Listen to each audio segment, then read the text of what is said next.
આગળ વાત કરીશું વડોદરાની। વડોદરા શહેરના કિશનવાડી વિસ્તારમાં વેપાર ધંધાની ખોટના પૈસાની લેવડ દેવડનો વિવાદ જીવલેણ હુમલામાં ફેરવાયો છે। સામાન્ય બોલાચાલી બાદ 9 જેટલા શખ્સોએ 3 વ્યક્તિઓ પર ચાકુ અને અન્ય હથિયારોથી હુમલો કર્યો હતો। આ હુમલામાં 19 વર્ષીય સુમિત વણઝારાનું સારવાર દરમિયાન મોત નીપજ્યું છે, જ્યારે અન્ય 2 લોકો ઈજાગ્રસ્ત થયા છે। ઘટનાને પગલે વિસ્તારમાં ભારે તણાવનો માહોલ સર્જાયો હતો। બાપોદ પોલીસે તાત્કાલિક કાર્યવાહી કરીને તમામ 9 આરોપીઓને ઝડપી પાડી વધુ તપાસ શરૂ કરી છે। कल एक घटना बनी हत्याની शुरुआती समग्र घटना શું છે?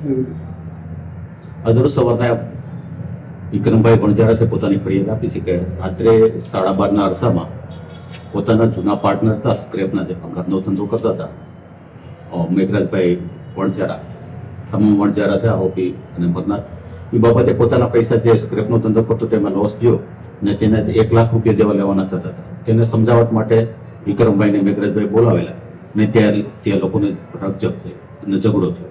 એ દરમિયાન જે વિક્રમભાઈ છે એના બંને દીકરા ત્યાં આવી પહોંચેલા, સુમિતભાઈ અને શૈલેષભાઈ।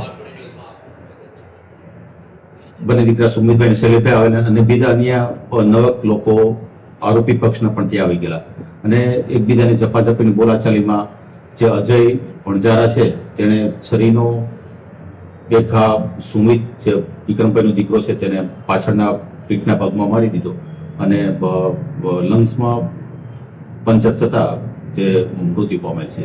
તેમજ બીજો દીકરો છે શૈલેષ, એને પણ પીઠમાંના ભાગે ઈજા થઈ। હાલ 7 આરોપીઓને અમે રાઉન્ડ અપ કરેલા છે અને તેને અટક કરવાની કાર્યવાહી શરૂ છે।